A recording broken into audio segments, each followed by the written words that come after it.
Hey anglers, it's Al, the Hitman Sims with the weekly fishing recon report, brought to you by BlackOpsFishing.com. Real undercover fishing. The first situation report comes to us from Fishing Factory 3 in Middletown. Andrew says striped bass fishing has slowed up a little bit in the northern stretch of the river. There's plenty of bait around, shad and herring, but the number of bass isn't too impressive this year. We still hear about a few keepers a day being caught on bait, mostly sand or bloodworms from Haddam to Cromwell, but nothing like years past. The diehards that are putting in the time with bait are catching though. The water temperature in the river was 64 degrees yesterday, so it's not too warm for the fish to bail south yet. The topwater bite never really got going. A few fish in the Cromwell to Hartford stretch are being fooled by sluggos and swim baits, but consider yourself lucky to put 3 fish in the boat on any given day using this method.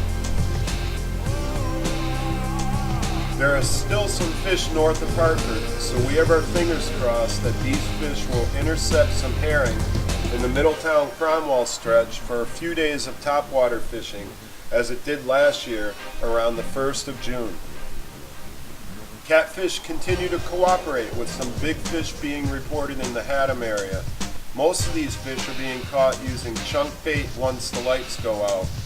This is a great time of year to target big cats in the river. Long Island Sound. Striped bass fishing has really picked up in the race over the last 2 weeks. 3-weighing bucktails tipped with pork rind or large shad bodies such as Storm's Wild Eyes have been a good method for hooking them up. Plum Gut has had similar reports as well. There are some bass on the shoal as well as at hatchets and bartlets. 3-weighing live bunker or eels has been the most successful method as of late. The mouth of the Connecticut River isn't like it used to be. Some mornings are good casting plastics on the flats, and other mornings it's a ghost town. The general consensus has been that the run is nothing like it has been in years past. Hopefully the fish that are north will stick around the flats once they return from the herring run. There are some bluefish on the flats, mostly pushed up against Great Island. There are also some blues in the race. Fluke reports since last week's opener have been decent, with the hot bite being at block.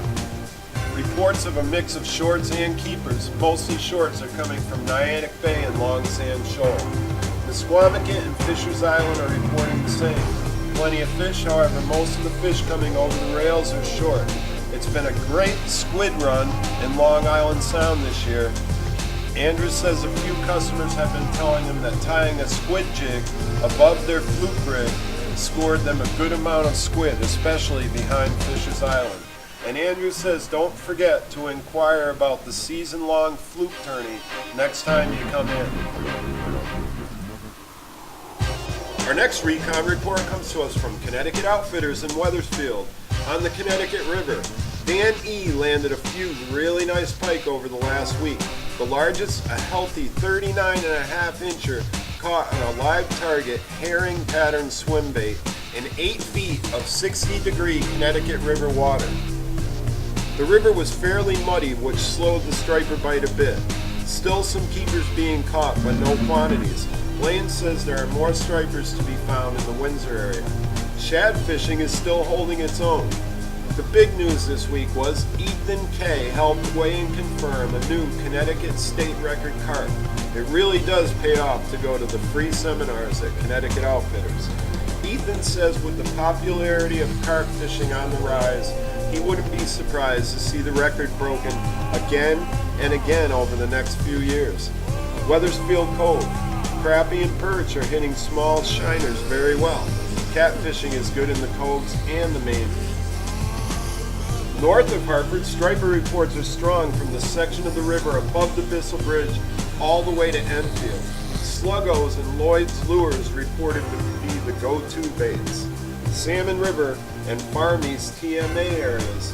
Sam F. was fishing the salmon this week, and the angler upstream from him reportedly landed a 20-plus inch tiger trout. No pictures though. The Marine Reporter. Fluke.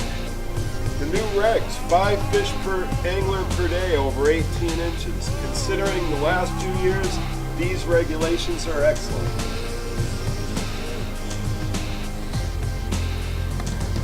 The next recon report comes to us from the Fish Connection in Preston, Connecticut. Sweetwater.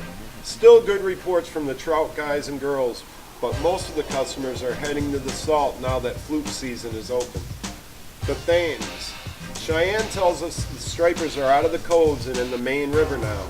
Anywhere along the railroad tracks near buoy 27 is your best spot, from shore or boat. At the mouth, there are still some pods of bunker with some bluefish and stripers chowing down on them. Millstone is loaded with smaller bass and blues. Cheyenne says some customers have had great results throwing hoagies and similar plastics at the striped bass feeding on squid at Watch Hill and Sugar Reefs. Still bass and blues and squid in the Mystic River. Not many reports from the Pawcatuck River, but Cheyenne says there should be stripers there as well. Flounder reports are coming into the shop from Bluff Point and Niantic River, and the race is hot for those that like to bucktail bass without too many marauding bluefish in the way. Don't forget the Fish Connection in conjunction with Rivers End Tackle in Old Saybrook and Hilliard's Tackle in Waterford is holding an awesome fluke tournament with weekly prizes and a $1,000 grand prize. Stop at any of these 3 shops to enter.